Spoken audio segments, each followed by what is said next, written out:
Arnie the Doughnut, cooked up by Laurie Keller.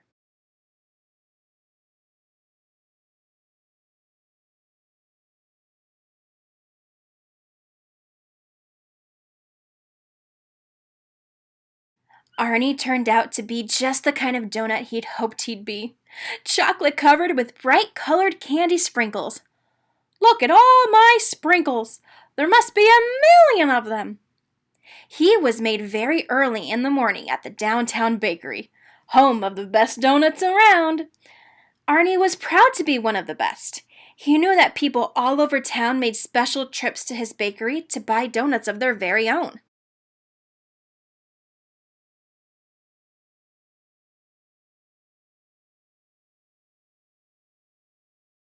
As Arnie sat on the tray, which had just been placed in the donut case, he took a moment to reflect on the amazing things that had happened to him that morning. 1. Cut into ring. 2. Deep fried. 3. Cooled. 4. Iced. 5. Sprinkled. 6. Named.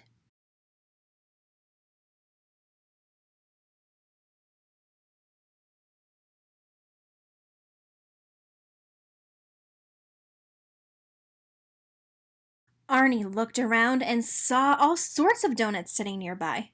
Crawlers. Powdered. French. Square. Long Johns. Chocolate zebras. Cinnamon twist. Donut holes. Jelly filled. Eclair. Plain. Cream filled. Apple fritter. Various muffins. Glazed. He tried to strike up a conversation with an apple fritter on the next tray over, but she didn't seem to want to talk. It's rather early. Maybe she's not a morning donut, Arnie supposed. It was 6 a.m. and the baker had just hung the open sign in the window. Arnie was fascinated as he watched customers stream into the bakery. One by one, donuts were chosen, placed in bags, and whisked away to their new owners. Some went by the dozen, in giant boxes. Goodbye, Arnie yelled to each donut. Have a great trip. This is so exciting. I wonder who will choose me.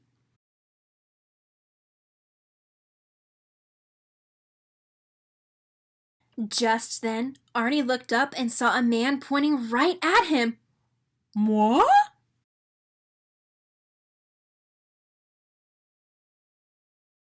Before he could say another word, he was pulled from the tray and placed in a paper bag of his very own. Thank you, Mr. Bing. Have a nice day, Arnie heard the baker say to the man. Mr. Bing? Well, that's a fine name, Arnie decided. I can hardly wait to meet him.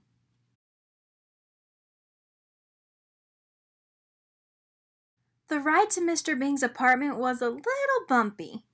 Arnie was grateful for the soft napkin the baker had so thoughtfully placed underneath him in the bag. He had never ridden in a car and wished he could look out the window to see all the sights, but, more than anything, he wished he could meet Mr. Bing. Why does he keep me in this bag? Arnie wondered. Finally, the car came to a stop and they were home.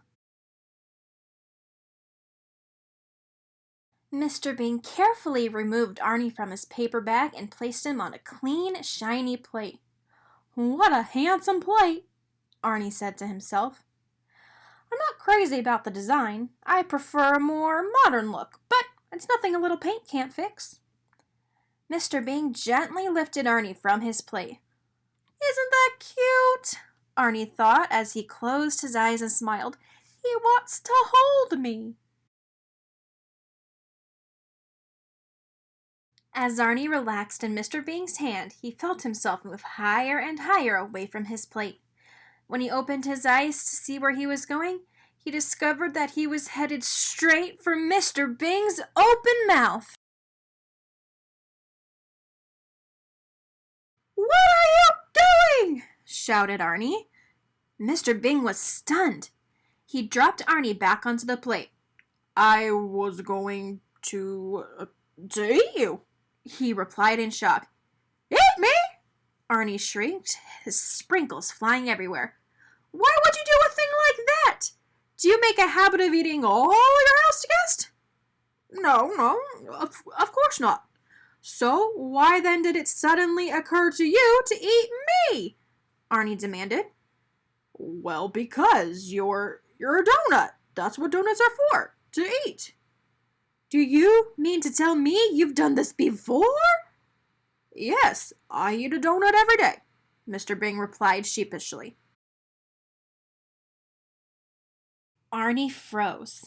He felt sick and frightened and angry. He thought to himself for a moment. I must put a stop to this right away. I'll call the bakery and warn the others. Whoever's left, that is.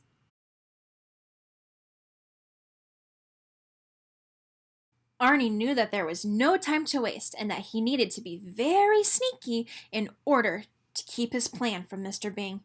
He turned to Mr. Bing and said in his sweetest voice, excuse me, sir, but I don't believe we've been properly introduced. My name is Arnie. Hello, Arnie, Mr. Bing stammered. I'm Mr. Bing. It's nice to meet you. Mr. Bing, would you be a dear and allow me to use your telephone? Arnie asked extra politely. Well, okay, said Mr. Bing, and he handed Arnie the phone. As quickly as he could, Arnie dialed the number of the bakery. The baker answered the phone. Downtown Bakery, home of the best. Mr. Baker Man! Arnie frantically whispered. This is Arnie the Doughnut. Do you remember me? You made me at 5:15 this morning, and I was bought about 20 minutes ago by a man who goes by the name of Mr. Bing. Yes, Arnie, the baker answered. What can I do for you? No, I don't want to alarm you, but moments ago, that man tried to eat me. And not only that, he claims to have eaten hundreds of us. I'm going to make a run for it, but I wanted to warn you so that if you see him coming to the bakery again, you can stop him.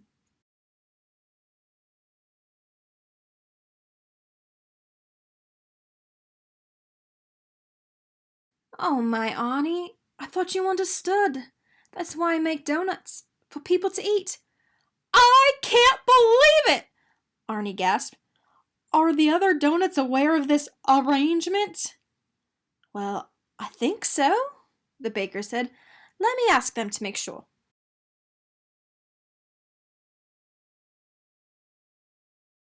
The baker yelled to the other donuts. Do you donuts know that you're going to be eaten? Yes, we know, the donut shouted back. We're delicious!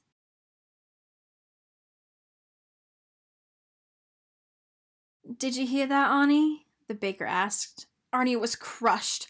The phone dropped from his hand. He'd heard all that he needed to hear. Arnie forgot all about his plan to escape. He collapsed back onto the plate, glanced up at Mr. Bing, and muttered, All right, then. Let's just get this over with. Go ahead and eat me.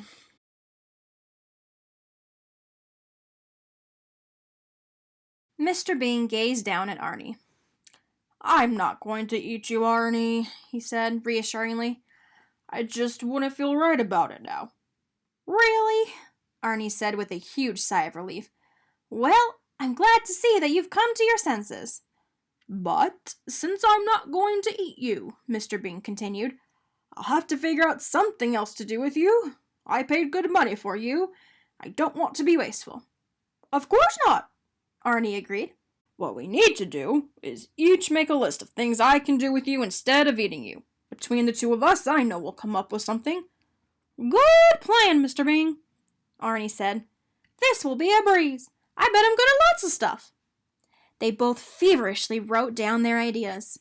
When they were finished, Mr. Bing asked, Would you like to go first? Sure thing, Mr. Bing, Arnie answered. Things Mr. Bing can do with me instead of eating me.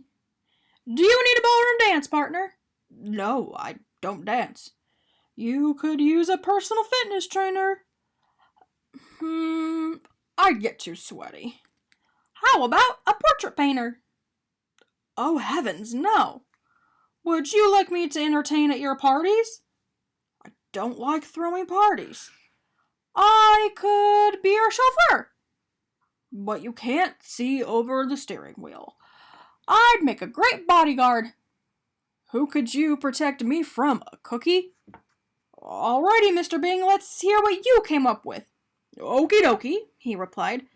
I just know you'll love some of these.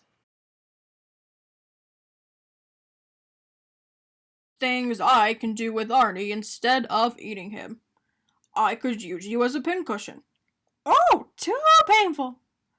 How about an air freshener for my car? How about not? Would you like to be a picture frame? I don't imagine so. I need a new bowling ball. Well, don't look at me. You'd make a fine paperweight. Boring. Then what about a doorstop? Try again. But there was nothing else on Mr. Bing's list. They were both completely out of ideas. Arnie and Mr. Bing were exhausted. They felt terribly disappointed. After a few minutes of awkward silence, Mr. Bing finally spoke. I'm sorry, Arnie, but it's clear that we can't agree on anything for you to do around here. This is difficult for me to say, but I think it would be best if you found another home. I know, said Arnie, fighting back tears. I'll just be on my way then. Is it alright if I keep this napkin to back up all my loose sprinkles? Of course, Mr. Bing replied sadly. As soon as I get a job, I'll pay you back the money you spent on me. But that's not necessary, Arnie. Arnie shook Mr. Bing's hand and thanked him for his kindness. Mr. Bing opened the door, and as Arnie left, he paused and said, I guess donuts really are only good for eating, aren't they? They both waved goodbye, and Arnie was gone. Mr. Bing stood at the window and watched as Arnie walked away. He walked past the flower beds, the mailboxes, and the apartment manager's office. He passed the tennis courts, the swimming pool, and the clubhouse. But when Arnie reached the "No Dogs Allowed" sign at the end of the driveway, Mr. Bing suddenly came up with a new idea. Arnie, wait up, yelled Mr. Bing as he ran after him. Arnie turned back and stopped. When Mr. Bing caught up with him, he was out of breath. I can't believe I didn't think of this earlier, Mr. Bing panted. Arnie, I've always wanted a dog and could never have one because they're not allowed here. But there's no sign that says, no donuts allowed. Arnie perked up when he realized what Mr. Bing was thinking. Would you like to take walks and play fetch? Mr. Bing asked excitedly. You bet I would! Can you do tricks like rolling over? Rolling over? Look at me! I was made for rolling over! Well, then there's only one thing left to ask. Arnie, will you be my donut dog? Oh, Mr. Bing, I would love to be your donut dog.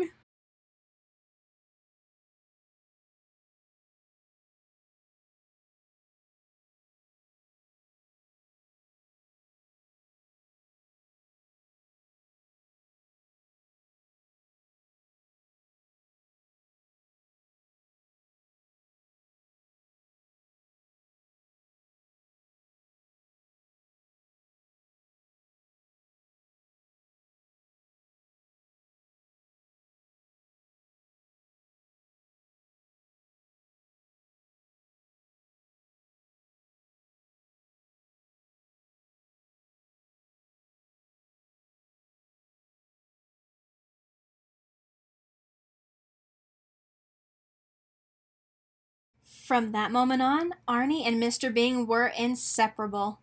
Arnie liked being a donut dog even better than he liked being a donut. He went through a short phase of chewing on furniture and barking at the mailman, but after a crash course in obedience school, he graduated first in his class. Everywhere the two of them went, people would stop to pet Arnie. No one ever had seen a donut dog before. Arnie and Mr. Bing had so much fun together. Arnie was the best pet Mr. Bing could ever have hoped for, and Mr. Bing was Arnie's best friend.